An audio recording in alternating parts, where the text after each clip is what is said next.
예수님의 이름으로 기도하옵나이다. 아멘.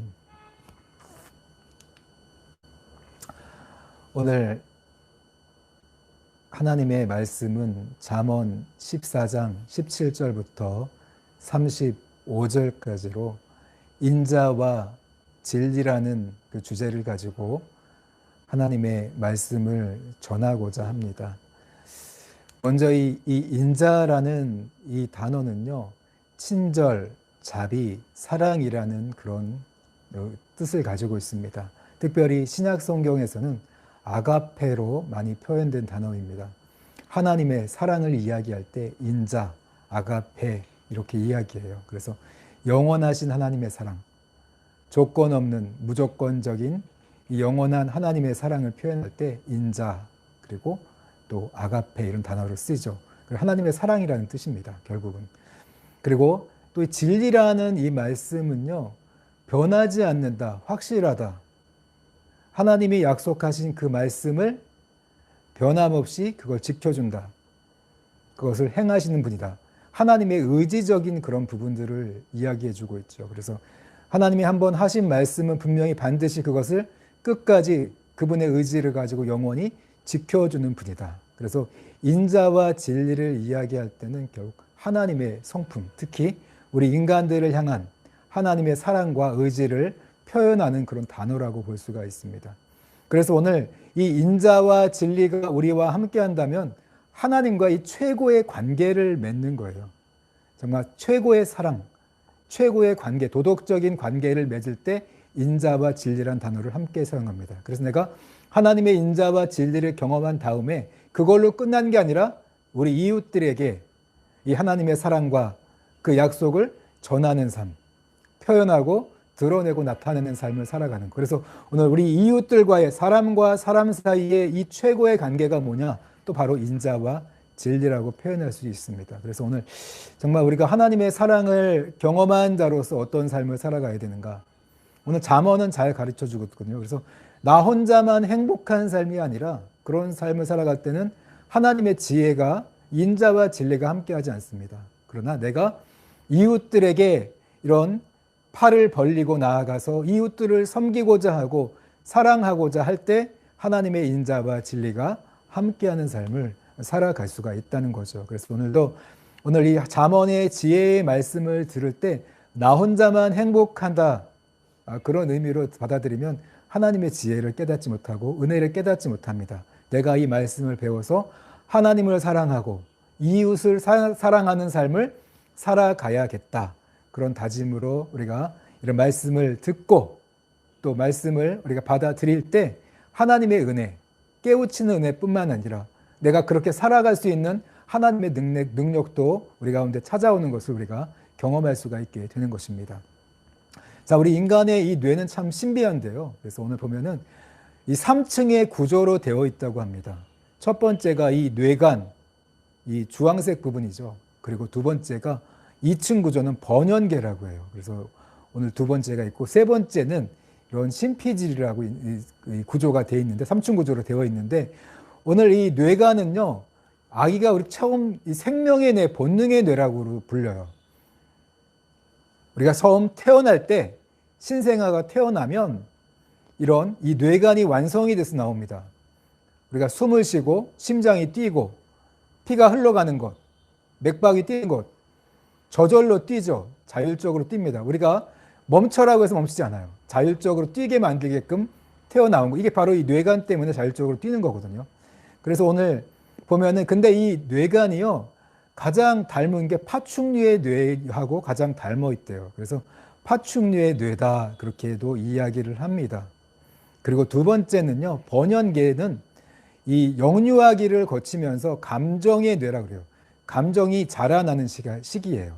인간이 감정을 배우는 시기에 이 번연계가 이렇게 활동을 하고 번연계가 자라나기 시작합니다. 그래서 감정의 뇌라고 하면서 우리 아이들 영유아기 때 많이 이런 감정들, 기쁨도 표현하고 부모와의 관계 속에서 이 감정을 배워가죠. 그래서 보면 강아지들 또 고양이들 보면 여기 앞에 고양이가 있는데 주인을 보면 좋아하죠. 주인이 없을 땐 외로워하고 울고 그런 감정을 표현한다. 그래서 포유류의 뇌, 이 영유아기 때 이렇게 감정이 자라납니다. 그래서 오늘 인간의 뇌가 이 두 번째 부분이 이 번연계, 감정의 뇌의 부분이 있다. 감정을 다스리는 그런 부분이 있어요. 근데 중요한 거는 이 감정의 부분에 어떤 부분이 있냐면요. 해마하고 이 편도체라는 부분이 있어요. 그래서 오늘 기억을 담당하는 거거든요. 영유아 때 우리가 어떤 기억을 갖고 있나, 어떤 감정을 갖고 있느냐 굉장히 중요합니다. 이때 이 부정적인 기억이나 부정적인 감정을 갖고 있을 때 그것 때문에 평생을 힘들어하는 그런 분들도 계시거든요. 이 편도체 안에 우리가 어떻게 보면 굉장히 깜짝 놀란 기억, 또 두려운 기억, 그런 들이 있죠. 어떤 뜨거운 거를 만졌을 때 깜짝 놀라게 되죠. 그런 부정적인 기억이 생길 수 있고, 또 때로는 이제 개한테 이제 물렸을 때 두려운 기억이 남을 수도 있고, 또 우리 사람 관계에 있어서 굉장히 비교당하거나 이런 어떻게 보면은 이제 야단을 맞거나 그럴 때는 또 이 안에 미움이나 그런 것들, 시기나 질투들이 이런 부정적인 기억들이 자리 잡게 돼요. 문제가 되는 게 뭐냐면은 이게 이런 이 편도체의 이 감정의 기억은요, 결국 자기를 보호하는 그런 기능이거든요. 어렸을 때 나를 보호하기 위해서 개한테 물렸으면은 개를 보면 피해서 당연히. 그게 좋은데 문제는 뭐냐면 그게 계속 간다는 거는 사라지지 않는다는 거죠. 사라지지 않고서 잘못하면은 그것 때문에 평생 이제 개만 보면 두려워하면서 개를 피해 살아갑니다. 근데 오늘 이런 부정적인 기억으로부터 자유롭게 해주는 게 어디에 있냐면 바로 이 심피질의 뇌가 개발이 돼야 돼요. 그래서 오늘 후두엽이라든가 시각을 담당하는 거죠. 볼 때 이 후두엽이 개발이 되고요. 시각 담당. 그리고 축두엽은 언어나 기억이 을 담당해요. 그래서 언어의 부분들이나 기억을 담당하는 부분들이 개발이 되어 가야 되고, 또 하나는 두정엽이라고 해서 이런 수리나 공간, 그런 수학이나 공간 감각들이 이 두정엽을 통해서 개발이 됩니다. 그리고 가장 중요한 건요, 이런 우리 인간의 모든 경험과 지식을 담는 게 바로 이 전두엽이에요. 경험적인 지식이 쌓이는 곳이죠. 그래서 만약에 우리가 어렸을 때 이런 뜨거운 거를 만졌을 때 내가 만졌을 때 이런 두려운 기억들이, 깜짝 놀란 기억이 있다면 그런 경험들이 전두엽에서 쌓이게 되겠죠. 전두엽을 통해서 만지면 안 돼. 또 뭘 끼워서 만지면 괜찮아. 그런 것들을 지식이 쌓이죠. 개에게 물려있을 경우라도 내가 지나가다 보면 개가 줄에 묶여 있으면 괜찮아. 전두엽이 신호를 주죠. 줄에 묶여 있으면 안전해. 그러면 이제 이런 해마나 편도체는요, 부정적인 기억이 나올 때 문제가 뭐냐면 이 스트레스 호르몬이 쫙 분비가 돼요. 그러면 몸의 건강을 해치거든요. 근육이 경직이 되고 소름이 끼치고 식은땀이 나고 그런 일이 생기는데, 오늘 전두엽을 통해서 개를 보면 저도 이제 길 가다가 보면 개를 보면 놀래요. 보면 베트남 분들이 이렇게 개를 풀어서 다니잖아요. 근데 큰 개를 보면 서로 그냥 서로 식은땀이 흐르죠. 또 피해야 돼. 그런데 가다가 보면 이렇게 입마개를 하고 다니더라고요. 입마개를 하면 괜찮아. 전두엽이 이제 주는 거죠. 경험적인 지식이기 때문에 스트레스가 쌓였다가도 풀어지는 거예요. 그런 경험이 있죠. 또 이런 누군가를 봤을 때 나를 미워하고 상처를 줄 때 이 스트레스 호르몬이 흘러가지만 하나님과의 경험을 통해서 내가 용서하는 법을 배우고 또 사람과의 관계하는 것을 배우다 보면은 그런 스트레스가 해결될 수 있는 것이 전두엽의 지식, 그런 경험적인 지식이 쌓일 때 그런 것들을 이겨나갈 수가 있다는 거죠. 그래서 오늘 이 잠언 교육은요, 결국은 이 전두엽을 개발하는 거예요. 경험적인 지식을, 살아있는 지식을 우리 안에 쌓아감으로써 인간관계에 살아있는 지식, 또 하나님과의 경험적인 지식을 살아감으로써 우리가 더 하나님께서 기뻐하시는 삶, 성숙한 하나님의 성품, 성숙한 인격으로 살아가는 그런 삶을 배워나가는 거죠. 그래서 오늘 이 잠언의 이 말씀을 통해서 우리가 더 살아있는 경험적인 지식을 우리가 또 함께 배워가는, 그래서 우리가 더 성품이 하나님을 닮아가고 변해가는 그런 시간이 되셨으면 좋겠습니다. 자, 오늘 14장 17절 말씀 같이 함께 읽겠습니다. 시작. 노하기를 속히하는 자는 어리석은 일을 행하고 악한 괴교를 꾀하는 자는 미움을 받느니라. 그래서 오늘 이 노하기를 속히하는 자, 성질을 참지 못하죠. 이 분노하면 한번 참지 못하고 폭발하는 분들이 있어요. 그래서 오늘 이 노하기를 잘 참지 못할 때 어리석은 일을 행한다 그래요. 결국 실수하게 되죠. 어리석은 후회하는 일을 하게 된다는 겁니다. 그래서 우리가 분노하는 경우를 보면 보통은 이제 내가 누군가에게 무시를 당했을 때, 자존감에 상처를 입었을 때 내가 이 분노가 끓어오르죠. 또 누군가하고 비교당했을 때, 이런 자존감에 상처가 있을 때 분노가 끓어오르. 인정받지 못했을 때 또 화가 납니다. 그런데 또 한편으로는요, 누가 나를 폭력적으로 나에게 상처를 줬을 때 이 두려운 마음이 들면서 그 두려움을 이기기 위해서 또 분노의 에너지가 확 나오기 시작합니다. 두려움을 극복하기 위해서 이 분노가 쏟아지게 되죠. 이런 분노들, 이 감정들. 결국 이 어렸을 때의 이 감정들이 나를 보호하기 위해서 내가 분노를 하게 되거든요. 자기를 하려고 할 때. 이 분노의 감정들에서 어리석은 일을 행하게 된다죠. 그렇다면 이 분노를 어떻게 우리가 조절할 수 있느냐? 굉장히 필요한 거죠. 그래서 분노를 조절할 수 있는 사람이 될 때 그 사람은 정말 지혜로운 자고 지식이 쌓여있는 자고 성품이 뛰어난 사람인 거예요. 하지만 분노를 조절하지 못하고 실수하면서 표현하게 될 때 그런 어리석은 자다.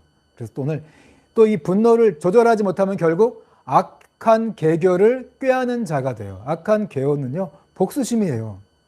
내가 한 방 먹여야겠다. 저거 어떻게 하면 골탕을 먹이지? 어떻게 하면 저거 갚아주지? 그런 행동을 꾹꾹 생각하게 되고 행동을 또 실행에 옮기게 됩니다. 그러다 보면은 결국은 또 다른 내가 누군가에게 분노를 퍼붓게 되고 복수하게 되면 또 복수가 또 다가온다는 거죠. 결국은 내가 미움받게 돼 있어요. 이런 관계가 깨집니다. 오늘 분노를 표현하는 삶을 살아가면 우리의 관계가 화평한 관계가 깨어지고 하나님과의 관계도 깨어질 수밖에 없어요. 그래서 이 노하는 것이 하나님의 의를 이룰 수 없다고 성경은 이야기하잖아요. 그래서 오늘 이런 분노에 대해서 우리가 어떤 지식을 가지고 있어야 하며 또 어떻게 이것을 극복해 나아갈까 굉장히 중요한 거겠죠. 계속해서 18절 읽겠습니다. 시작. 어리석은 자는 어리석음으로 기업을 삼아도 슬기로운 자는 지식으로 면류관을 삼느니라. 네, 어리석은 자, 이 하나님의 지식이 없으면, 경험적인 지식이 없으면요, 결국은 어리석은 행동만 쌓게 됩니다. 후회하는 행동만을 계속하게 되죠. 이런 지식이 없으면, 분노에 관한 지식이 없으면 결국은 계속해서 누군가에게 상처를 주고 분노를 표현하고 괜히 혼자 열받고 분노의 스트레스로 건강 버리고 시기하고 질투하고 이러면서 오늘 에너지를 쓸데없는데 어리석게 다 쏟게 된다는 거죠. 하지만 슬기로운 자는 지식으로 면류관을 삼느니라. 슬기로운 자는요, 분별력을 가지고 행동하는 사람이거든요. 그 사람은 어떤 사람이냐? 분별력 있는 사람은요, 지식으로 면류관을 삼는다는 것은 지식으로 쌓여 있다는 거예요. 지식이 쌓여 있는 사람이에요. 경험적인 지식, 특별히 이 경험적인 지식이 쌓여 있어야만 우리가 분별력 있게 행동하는 거예요. 많은 다양하게 경험하는 것이 중요합니다. 하나님을 또 경험해야 되고 인간 관계에서도 바른 지식을, 이겨내는 지식을 가져야죠. 분노할 때 풀어야만, 쏟아 부어야만 그냥 시원한 게 아니라 그러다 보면 오히려 오늘 성경은 이야기하잖아요. 어리석은 행동이다. 실수하고 오히려 미움만 더 사게 된다. 심은 대로 거두기 때문에 분노를 퍼부으면 다시 또 돌아오게 돼 있어요. 그렇기 때문에 그건 어리석은 지식이기 때문에 슬기로운 지식으로 우리가 하나님의 지혜를 가지고 분노를 이겨내야 된다. 다스려야 된다. 여러분 이렇게 오늘 이 전두엽이 개발이 되면요, 결국 감정 조절 능력이 뛰어나게 됩니다. 감정 조절 호르몬이 분비가 돼요. 평안의 호르몬이 나와서 그 분노를 잠재운다는 거죠. 이미 우리 안에 그게 돼 있어요. 돼 있는데 우리가 그걸 선택하지 못하고 그냥 오히려 폭력적인 방법으로, 해소하는 방법으로 이렇게 삼다 보니까 오히려 인간관계가 파괴되는 거죠. 파괴되고 오히려 이런 또 건강을 상하게 만드는 그러한 모습이 된다는 거죠. 자, 19절 같이 읽겠습니다. 시작. 악인은 선인 앞에 엎드리고 불의한 자는 의인의 문에 엎드리느니라. 그래서 오늘 우리가요, 분노를 표현해서 분노로 우리가 이런 분노를 이기면 안 돼요. 분노를 표현해서 그걸 극복하려고 하면 안 되고, 오늘 성경적인 의미는요, 악인은 결국 선인 앞에 엎드린다. 누가 승리하느냐, 결국은. 여러분, 결국은 우리가 참고 선한 방법으로 나아갈 때, 하나님의 방법으로 나아갈 때 이긴다는 거예요. 악인이 이기지 않습니다. 분노를 많이 하는 사람이 이기지 않아요. 불의한 방법으로 사는 자가 이기는 게 아니라 의로운 방법으로 살아갈 때 이겨요. 누가? 하나님이 이기게 해주는 거예요. 우리는 그래서 하나님이 이기게 해주시는 그 방법을 따라 살아가야 돼요. 당장은 힘 있는 사람이, 당장은 분노하는 사람이 이기는 것 같지만 나중에는 온유한 자가 이겨요. 온유한 자가 땅을 기업으로 받습니다. 온유한 자가 이긴다는 거예요. 그것을 오늘 기억하면서 우리 안에 항상 빛과 어둠이 공존하는 세상이지만 빛이 이긴다. 그런 생각을 항상 갖고 있어야 돼요. 선과 악이 공존하지만 내가 선한 삶을 살아갈 때 그게 이긴다. 악한 삶을 살아간다면, 남에게 상처 주고 분노를 표현한다면 내가 지는 삶을 살아가는 거다. 그것을 기억하는 거죠. 또 불의한 삶을, 불의한 자와 의로운 자가 함께 세상은 살아갑니다. 그러나 내가 불의한 삶을 살아갈 때 패하는 삶을 살아갈 수밖에 없다. 하나님은 의로운 삶을 살아가는 자에게 승리를 주시는 분이라는 것을 내가 기억하고 있어야 돼요. 그 말씀을 따라갈 때 그 말씀을 내가 맞아. 그걸 내가 경험적으로 안다면, 선을 따라갈 때 승리하는 걸 내가 정말 경험적으로 안다면 당연히 선을 선택하겠죠. 근데 경험적으로 모르기 때문에 자꾸만 이제 분노를 표현해요. 습관적으로 분노를 표현하면 내가 이기는 줄 알아요. 그렇지 않습니다. 내가 그게 아니라 하나님의 방법, 말씀을 따라갈 때 승리하는 걸 경험하면 맞아. 말씀을 쫓아가면 승리하더라. 온유하게 하면 승리해. 결국 나도 변하고 그 사람도 변화시킬 수 있어. 온유하게 선한 방법을 쫓아갈 때 그걸 내가 경험하게 된다면, 그 지식이 쌓여 있다면 그걸 선택할 때 이 분노의 스트레스가 사라진다는 거예요. 평안한 스트레스, 호르몬이 나와서 이 분노의 스트레스를 잠재울 수가 있다는 거죠. 그게 굉장히 중요한 거예요. 근데 많은 분들이 그런 방법들을 깨닫지 못하고 이 분노에 쌓여서 막 잠을 못 자고 이제 며칠 동안 이 분노에 쌓여 있는 분들이 많죠. 근데 오늘 그것을 배우라는 거죠. 성령을 통해서 배울 수 있다는 겁니다. 20절 말씀 같이 읽겠습니다. 시작. 가난한 자는 이웃에게도 미움을 받게 되나 부유한 자는 친구가 많으니라. 네, 세상은요, 이 물질적인 기준 때문에 그 기준으로 가난한 자는 마치 죄인 취급당해요. 미움을 받습니다. 무시를 당합니다. 그러나 돈이 좀, 사업이 좀 되고 돈이 많으면 친구들이 많아요. 세상은 그래요. 많으면 떵떵거리고 삽니다. 친구들이 많아요. 그런데 오늘 우리는 어떤 걸 선택하게 됩니까?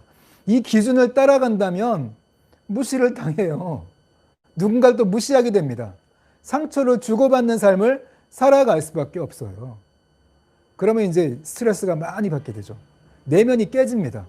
이런 세상적인 기준을 가지고, 이런 세상적인 물질적인 기준을 가지면 내면이 망가질 수밖에 없어요. 안 좋은 이런 스트레스 호르몬이 우리를 막 올라와서 내가 무시당했어, 열받아 이러면서 지가 뭔데 나한테 이래 이러면서 막 계속 안 좋은 호르몬이 나오는데, 오늘 이런 선택을 할 게 아니라 우리는 하나님의 말씀을 선택해야죠. 21절 같이 읽겠습니다. 시작. 이웃을 업신 여기는 자는 죄를 범하는 자요, 빈곤한 자를 불쌍히 여기는 자는 복이 있는 자니라. 오늘 성경 말씀이 딱 박혀 있어야 돼요. 그래서 이웃을 불신 여기면 그건 죄지. 내가 죄지. 그러면서 오히려 그런 이웃을, 가난한 자를 업신 여기는 게 아니라 영혼을 긍휼히 여기고 오히려 불쌍히 여기고 사랑하는 자가 복 있는 자입니다. 이런 다른 하나님의 방법, 하나님의 지혜를 선택할 때 내가 누군가를 무시하거나 무시당하지 않아요. 오히려 무시를 당하더라도 그냥 그 사람 죄잖아요. 사람들은 원래 저런 거야. 저렇게 물질적인 기준으로 이렇게 판단하기 때문에 저렇게 나와. 하지만 나는 달라. 하나님의 기준, 하나님의 지식이 쌓여 있어서 이런 하나님의 사랑과 그런 인자와 진리, 공평과 정의로 내 마음에 새겨져 있기 때문에 나는 다르게 판단하고 다르게 살아가는 사람이야. 하나님의 지혜로 살아가기 때문에 그런 것들로 내가 열받거나 누군가에게 상처 주지 않는다는 거죠. 오히려 사람들을 정말 사랑으로 대하고 한 영혼을 소중하게 대하고 이런 아파하는 사람 있으면 가서 위로해주고 공감해주고 그러면서 오늘 우리의 이런 지식적인 부분에 있어서 하나님의 경험적인 지식이 쌓이게 될 때 처음엔 힘들죠. 하지만 하나님의 이런 경험적인 지식을 우리가 사랑하고 섬기다 보면 사랑의 통로가 되면서 찾아오는 걸 경험하게 되거든요. 내면이 강해져요.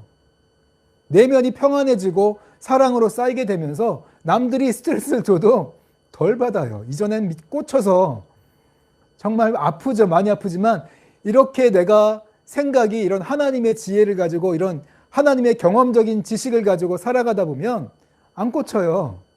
이런 그걸 극복하는 호르몬이 나와서 스트레스를 지워준다는 거예요. 중화시켜주기 때문에 우리가 평안한 마음으로 오히려 살아가게 되고 이런 더 오히려 하나님의 성품을 가지고 살아갈 수 있게 된다는 거죠. 22절 같이 읽겠습니다. 시작. 악을 도모하는 자는 잘못 가는 것이 아니냐.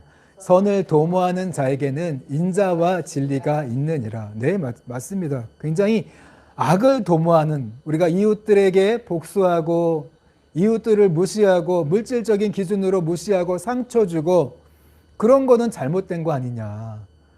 아주 이런 강조하는 거 아니냐가 강조하는 거예요. 그건 너무 잘못한 거 아니냐.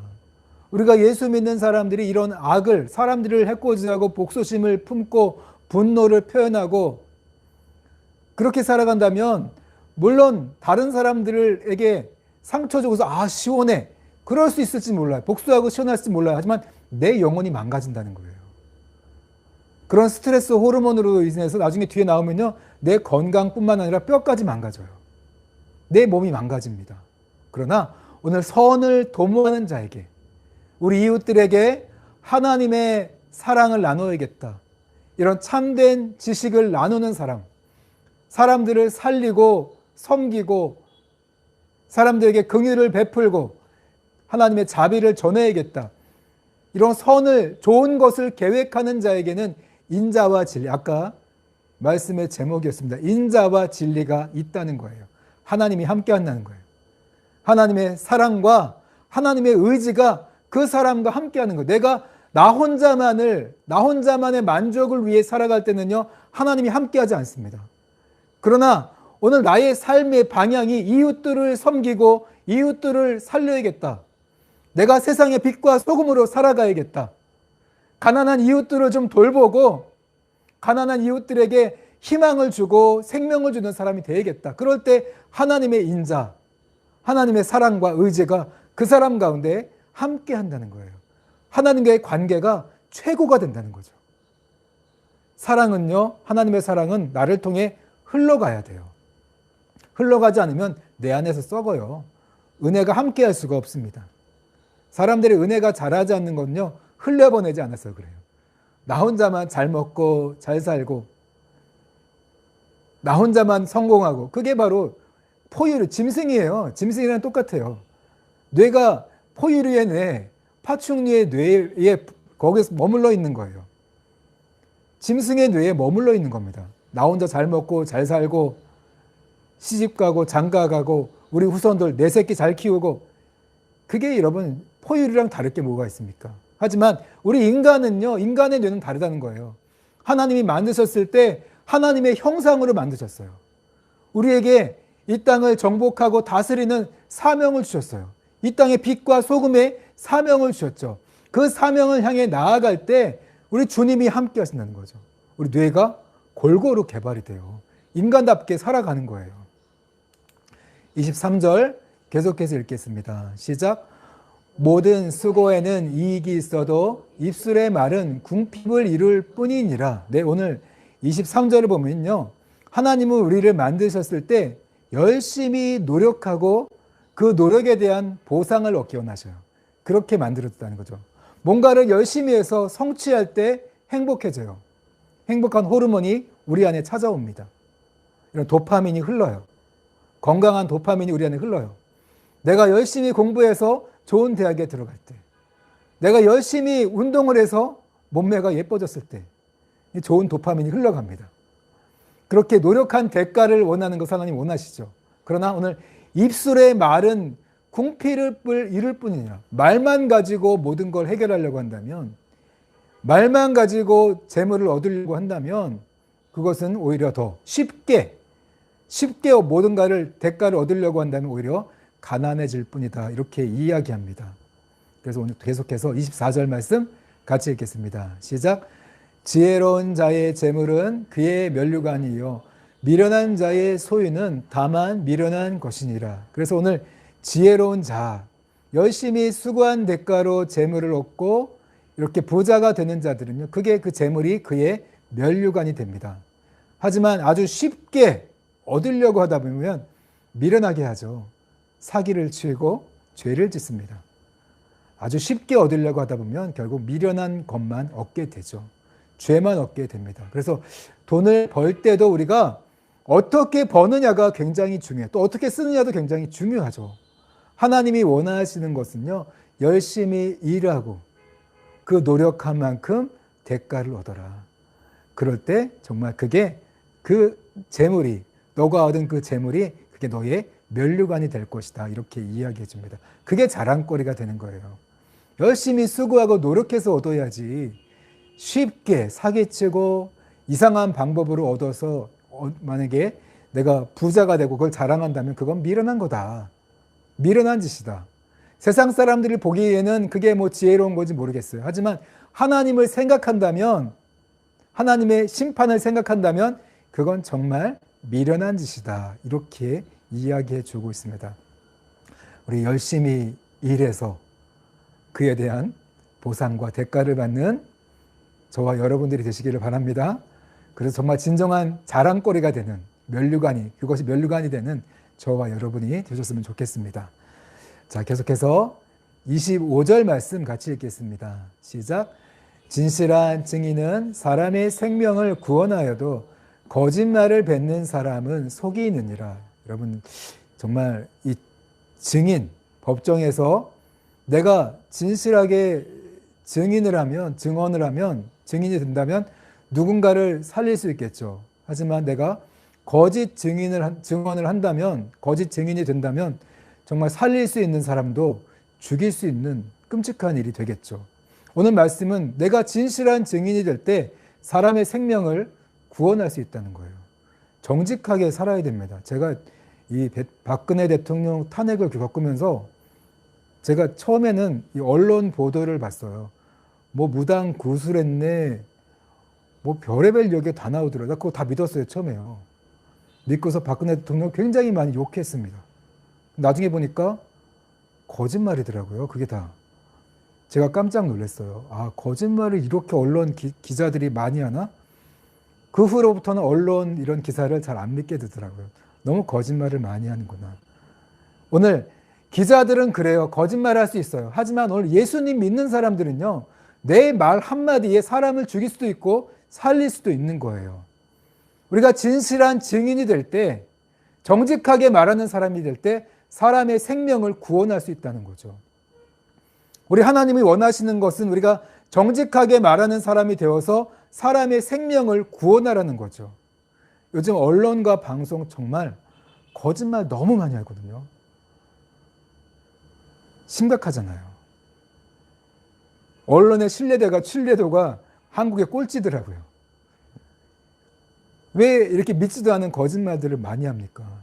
근데 오늘 우리 크리스찬들이 거짓말하면 안 돼요. 거짓 증언할 때 사람을 죽일 수 있기 때문에 그 심판이 얼마나 크겠습니까?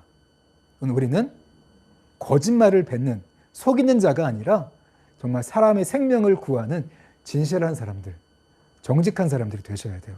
그래야만 생명을 살릴 수 있다는 거예요. 그런 분들이 되시길 바랍니다. 시대는 정말 거짓말로 가득하지만 우리 예수님 믿는 사람들만큼만은 이 땅 가운데 진실을 말하는, 어떠한 핍박과 어떠한 왕따를 당할지라도 비록 우리는 정직해야 돼요. 진실을 말하는 사람들이 되어야 할 때, 왜냐하면 그래야만 사람의 생명을 구원할 수 있고 우리 하나님이 기뻐하시기 때문에 그렇습니다. 반드시 정직한 사람들, 진실을 말하는 사람들이 되시길 바랍니다. 계속해서 26절, 27절 같이 읽겠습니다. 시작. 여호와를 경외하는 자에게는 견고한 의뢰가 있나니 그 자녀들에게 피난처가 있으리라. 여호와를 경외하는 것은 생명의 셈이니 사망의 그물에서 벗어나게 하느니라. 여러분, 우리가 정직하게 살아갈 수밖에 없는 이유는요, 하나님을 경외하는 자는요 정직하게 살아갈 수밖에 없어요. 하나님의 심판이 있는데 어떻게 우리가 거짓말을 할 수 있겠습니까? 우리 하나님의 심판을 생각한다면 우리가 하나님을 두려워할 수밖에 없고 하나님을 경외할 수밖에 없어요. 그런 사람들은 정직하고 정의롭고 의롭게 살아갈 수밖에 없겠죠. 양심에 부끄러움이 없는 삶을 추구하며 살아가겠죠. 오늘 세상은 하나님을 두려워하지 않기 때문에 거짓말을 막 합니다. 자기 이익을 따라서 거짓말을 막 해요. 정말 갈수록 악해지는 것 같아요. 하지만 오늘 예수님 믿는 사람들은 세상을 쫓아가면 안 되잖아요. 이익을 쫓아가면 안 돼요. 하나님을 따라가야 됩니다. 십자가를 지고 주님을 쫓아가야 돼요. 하나님을 경외하는 삶을 살아가야 돼요. 그런 사람에게 보상이 있어요. 견고한 의뢰가 있대요. 하나님의 요새가 있다는 거예요. 안전한 요새가 있대요. 하나님이 지켜준다는 거예요. 하나님을 경외함으로 정직하게 정의롭게 공의롭게 살아가는 자들은요, 하나님이 우리의 요새가 되셔서 안전한 요새가 되셔서 우리를 지켜주셔요. 그뿐만이 아니라 그 자녀들에게도 피난처가 있으리라. 자녀들까지도 지켜주신다는 거예요. 우리 하나님은요. 그 사람이 정말 하나님을 경외하는 삶을 살아간다면, 정직하게 정의롭게 진실한 삶을 살아간다면 그 사람을 지켜줄 뿐만 아니라 그 사람의 자녀들까지도 가족들까지도 지켜주신다. 왜냐하면 27절에 보니까 여호와를 경외하는 것은 생명의 셈이니 생명이 샘처럼 솟아올라요. 자기만 살리는 게 아니라 오늘 가족들마저도 그 생명으로 살려주신다는 거예요. 그만큼 하나님이 함께하는 삶은 어디냐? 하나님을 경외할 때, 우리가 그분을 정말 두려워할 때 하나님이 함께하셔요. 여러분, 꼭 하나님을 경외하는 삶을 살아가시기 바랍니다. 이익을 쫓아가지 마세요. 세상을 따라가지 마세요. 세상 사람들처럼 왕따 당할까 봐 거짓말하고 손해볼까 봐 거짓말하고 자기에게 피해가 볼까 봐 진실을 말하지 못하고 정직을 말하지 못하고, 여러분, 그런 건 하나님을 경외하는 삶이 아닙니다. 하나님이 함께 하시잖아요. 그런 거 두려워하지 말고 정말 하나님이 경외함으로 하나님이 함께하는 삶을 살아가시기 바랍니다. 28절 말씀 같이 읽겠습니다. 시작. 백성이 많은 것은 왕의 영광이요 백성이 적은 것은 주권자의 패망이니라. 네, 오늘 왕과 백성의 관계를 이야기합니다. 백성이 잘 되고 백성이 부흥하면 결국 왕이 잘 되는 거겠죠. 근데 백성이 잘못돼요. 백성이 무너지고 백성이 죽어나가면 결국 왕이 망하는 거랑 똑같은 거죠. 오늘 왕과 백성의 관계를 이야기하면서 오늘 우리가 어떤 공동체의 리더가 되었을 때 공동체와 리더의 관계를 생각하면서 오늘 이후의 말씀을 우리가 함께 묵상했으면 좋겠습니다. 29절 30절 말씀이요. 같이 읽겠습니다. 시작. 노하기를 더디하는 자는 크게 명철하여도 마음이 조급한 자는 어리석음을 나타내느니라. 그래서 오늘 우리가 어느 리더가 되었을 때 노하기를 더디해야 돼요. 리더는요, 오늘 성품이 자기를 조절할 줄 아는 자가 온유한 자예요. 온유함으로 자기의 이런 지식, 이런 교사로서의 그런 자격을 보여주라고 야고보서에서 말씀하잖아요. 온유한 성품으로 또 선한 행실로 너가 진짜 교사라는 것을 보여주라고 말하잖아요. 리더는요, 노하기를 더디해야 돼요. 성품이 온유해야 됩니다. 그래서 크게 이 명철해요. 분별력이 뛰어납니다. 그러나 마음이 조급하면 어떻습니까? 어리석음을 나타내느니라. 어리석은 행동을 한다는 거죠. 공동체를 깨트려요. 망하게 합니다.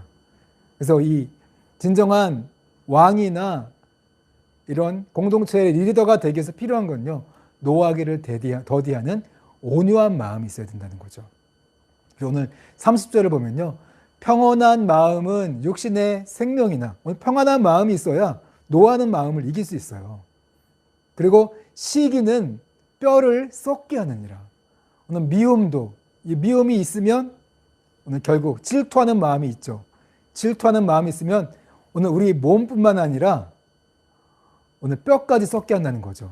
그래서 오늘 보면요, 이런 평안, 하나님으로부터 내가 이런 경험적인 지식이 있을 때 평안이 찾아옵니다. 평안한 마음, 이런 세로토닌이라는 평안의 마음이 찾아올 때 행복해져요. 그리고 또 하나는 뭐냐면 엔돌핀이 오죠. 웃을 때, 사람들과 즐겁게 이야기할 때 엔돌핀이 흘러서 우리가 행복해집니다. 억지로라도 웃으라고 하는 이야기하죠. 행복해집니다. 또 하나의 호르몬이 있는데 뭐냐면 도파민, 아까 얘기했죠. 열심히 일해서 성취감을 느끼는 행복감, 그게 있어야겠죠. 건강한 행복감. 또 하나가 바로 이 옥시토닌, 사랑, 친밀감이에요. 가족 간의 사랑, 부모와 자녀 간의 사랑이 있을 때, 또 공동체 간에 서로가 사랑의 교제가 있을 때 이런 옥시토닌이란 이 친밀감, 이 행복한 호르몬이 나옵니다. 그런데 오늘 이게 아니라 조급한 마음, 아까 맨 처음에 이야기했던 것처럼 이 편도체의 이 부정적인 감정, 스트레스 호르몬이 나오거든요. 스트레스 받을 때 이 코르티솔 호르몬이 나와서 이 스트레스 받으면요, 이런 면역력이 떨어진대요. 첫 번째는. 그리고 혈당이 올라가요. 그리고 근육이 막 경직이 됩니다.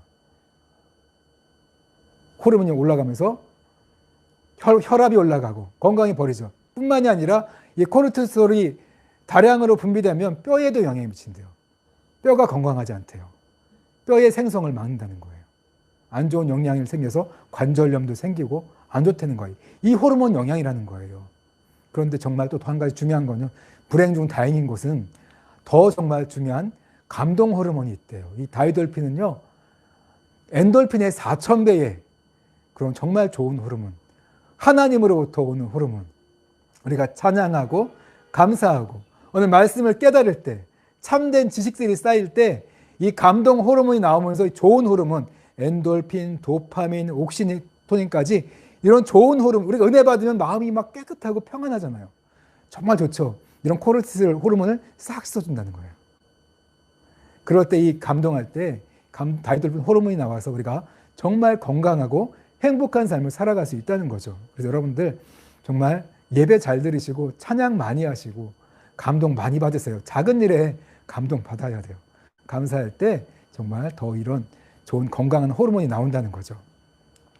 31절, 32절 계속해서 읽겠습니다. 시작.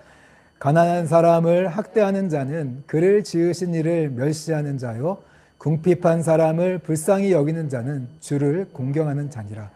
악인은 그의 환난에 엎드려져도 의인은 그의 죽음에도 소망이 있느니라. 네, 그래서 오늘 살아가면서 공동체 가운데서 우리가 비록 부족하고 이런 아픈 그런 손가락처럼 힘들어하는 그런 지체들이 있습니다. 학대하는 자든 그러면 하나님을 멸시하는 거다. 그러나 이런 궁핍한 자를 불쌍히 여기는 자, 긍휼을 행하는 자는 것은 바로 주님께 하는 거예요. 그게 주님을 공경하는 거죠. 오늘 지극히 예수님 말씀하시죠. 지극히 작은 자에게 한 것이 바로 나에게 한 것이다. 똑같은 말씀이죠. 내가 가난한 자를 무시한다면 그럼 주님을 무시한 거예요. 주님께 하지 않은 거죠. 그러나 내가 가난한 자에게 정말 지극히 작은 자에게 긍휼을 베푼 것은 바로 주님께 한 거예요. 주님이 말씀한 내게 한 것이다. 그렇게 된다는 거죠. 그래서 32절에서 악인은 그의 환난에 엎드려져도 의인은 그의 죽음에도 소망이 있느니라. 야고보서의 말씀에 지난번에 이야기했죠. 긍휼을 행하지 않는 자들에게는 긍휼 없는 심판이 임할 것이다. 그러나 긍휼을 행하는 자들은 심판을 이기고 자랑하느니라. 이렇게 이야기하죠. 죽음에도 소망이 있는 거죠. 심판을 이기는 자가 된다는 거예요. 그래서 항상 우리 안에 이런 세상 사람들은 가난한 자를 무시하고 멸시하지만 우리의 이런 참된 지식 안에는, 우리 내면 안에는 정말 내가 가난한 자고 지극히 작은 자를 섬기고 사랑하는 것이 바로 하나님의 뜻이고, 그게 바로 하나님께 하는 거고 나를 살리는 길이고 심판으로부터 나를 건지는 길이라는 것을 여러분들 꼭 우리 안에 새기고 있어야 돼요. 33절 계속해서 읽겠습니다. 시작. 지혜는 명철한 자의 마음에 머물거니와 미련한 자의 속에 있는 것은 나타내느니라. 그래서 오늘 명철한 자는요, 하나님의 지혜가 머물러 있으면서 평안합니다. 내면 상태가 평안해요. 그리고 사랑이 있고 하나님의 성품이 흘러갑니다. 그러나 오늘 미련한 자의 속에 있는 것, 하나님의 지혜가 없으면 지식이 쌓여있지만 않으면 어떻습니까? 세상 안에 있는 그런 감정들이 나타나요. 어릴 적 심어져 있던 부정적인 감정들이 나타나서 분노가 표현되고 미움과 시기가 표현되면서 다른 사람들에게 상처를 입히고 자기도 상처를 입는 그런 삶을 살아간다는 거죠. 34절 계속해서 읽겠습니다. 시작. 공의는 나라를 영화롭게 하고 죄는 백성을 욕되게 하느니라. 오늘 나라를 살리는 것, 공동체를 살리는 것, 가족을 살리는 것, 그게 뭐예요? 의롭게 사는 것. 하나님 말씀을 따라서 순종하며 살아갈 때, 인자와 진리를 행하며 살아갈 때, 정직하고 정의롭고 공의로운 삶을 살아갈 때, 그게 바로 오늘 우리 공동체를 살리는 거고 나라를 살리는 길이에요. 뭐 경제 발전 열심히 공장 세운다고 해서 그 나라가 부흥하는 거 아니에요. 관계 속에 있어요, 부흥은. 하나님으로부터 오는 그 인자와 진리를 가지고 서로 사랑하고 섬기고 소외되는 이웃이 없고 불쌍히 여기고 긍휼을 행하면서 살아갈 때, 의를 행하며 살아갈 때 그 나라가 부흥합니다. 잘 돼요. 그러나 죄는 백성을 욕되게 한다는 것은 백성을 망하게 한다는 거예요. 백성을 망하게 한, 공동체를 망하게 하는 건 죄예요. 세상의 기준과 가치관을 따라가고 물질을 따라가고 이익을 쫓아가고 진실을 행하지 않고 그러다 보면요, 결국 백성이 갈라지고 망합니다. 그거 잘 알아야 돼요.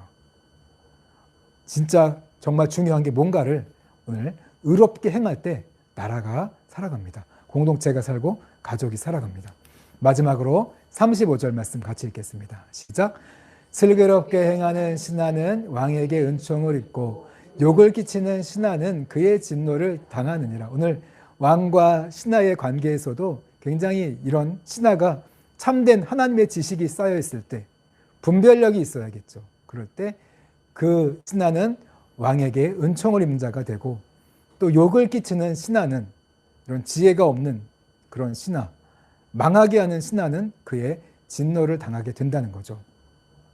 그래서 오늘 여러분들 이 사도 바울의 로마서 7장 23절 24절 말씀을 같이 읽어보겠습니다. 시작. 내 지체 속에서 단 다른 법이 있어 내 마음의 법과 싸워 내 지체 속에 있는 죄의 법으로 나를 사로잡는 것을 보는도다. 오라, 나는 공고한 사람이로다. 이 사망의 몸에서 누가 나를 건져내랴.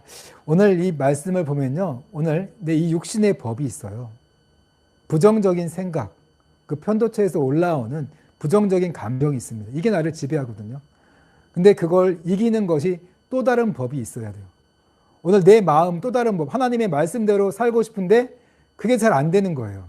그 순간만 되면 말씀대로 평안이 이겨야 되는데 아니라 오히려 분노가 이겨서, 미움과 시기와 질투가 이겨서 늘 패배하는 사도 바울이 자신이 고백한 거예요. 그래서 24절에 오호라, 나는 정말 비참한 사람이다. 나는 맨날 지는구나. 사랑하고 싶은데 미워하고, 참고 싶은데 분노하고, 늘 이렇게 조급하고 늘 넘어지는 삶을, 그 스트레스에 지는 삶을 사는구나. 이 사망의 몸에서 누가 나를 건져내랴. 이렇게 고백을 했던 거예요, 바울이요. 바울도 고백을 했습니다. 우리도 마찬가지죠. 그 순간만 닥치면 넘어지는 거예요. 참지 못하고 폭발하고 참된 지식이 없거든요. 그런데 바울이 또 이런 이야기를 합니다. 갈라디아서 5장 23절 24절 마지막으로 읽겠습니다. 시작. 그리스도 예수의 사람들은 육체와 함께 그 정욕과 탐심을 십자가에 못 박았느니라. 만일 우리가 성령으로 살면 또한 성령으로 행할지니. 오늘 예수님 믿는 사람들은 그 정과 욕심, 우리 유아기 때 형성된 그 감정과 기억으로 살아가는 사람이 아니라는 거예요. 그것은 우리 옛사람은 이미 십자가와 죽었다. 물론 살아있어요. 살아있지만 영적으로는 죽었다는 거예요. 그걸 따라간 사람이 아니라 우리가 성령으로 살아났다. 성령으로 거듭났으니까 우리는 성령으로 행할지니라. 성령으로 행할 때 우리가 참된 지식이 쌓이면서, 경험적인 지식이 쌓이면서 이 부분들을 극복해 나아갈 수 있다는 거예요. 하나님의 성품을 배우고 이런 육신적인 성품을 따라가지 않고 성령으로 거듭나고 성령을 쫓아 살아갈 때 우리가 하나님의 성품으로 극복하면서 건강하고 행복한 삶을 살아갈 수 있다는 거죠. 그래서 여러분들 정말 오늘 이 말씀을 생각하면서 늘 이 환경 앞에 넘어집니다. 정직하지 못해서, 참지 못해서 분노를 폭발하라고 넘어져요. 십자가를 묵상해야 돼요. 우리 옛사람이 죽었어요. 십자가에서. 늘 묵상하라는 거예요. 십자가를 바라보고 내 옛사람이 죽었다. 내 그 유아적인 모습으로 살면 안 돼. 난 더 건강하고 성숙한 모습으로 하나님의 형상을 회복하며 살아가야 돼. 그러면서 나 성령으로 거듭났으니까 성령님 도와주세요. 성령님과 교제하면서 더 성숙한 삶을 살아갈 때 정말 건강하고 행복한 삶, 하나님이 기뻐하는 삶을 살아갈 수 있다는 거죠. 여러분, 관계가 중요합니다. 진짜 관계, 좋은 관계, 하나님과의 관계, 우리 이웃들과 또 가까운 아내와 가족들과의 관계 어떻게 만들어 갑니까? 분노할 거 다 분노하고 화낼 거 다 화내고 시기하고 다 질투하고 그러면 이 가족 관계가 온전하겠습니까? 행복하겠습니까? 깨지잖아요. 그걸 극복하는 길이 바로 복음이에요. 십자가입니다. 우리를 성숙하게 만드는 게 십자가예요. 성령님이에요. 성령으로 거듭났다는 걸 생각하면서 거기에 멈추지 말고 성령으로 행하라. 성령님을 의지해서 살아가라는 거예요. 그럴 때 부부 관계가 회복이 됩니다. 참을 수 있는 힘이 생겨요. 용서할 수 있는 힘이 생기고 질투하지 않는 힘이 생기고 분노를 폭발하지 않는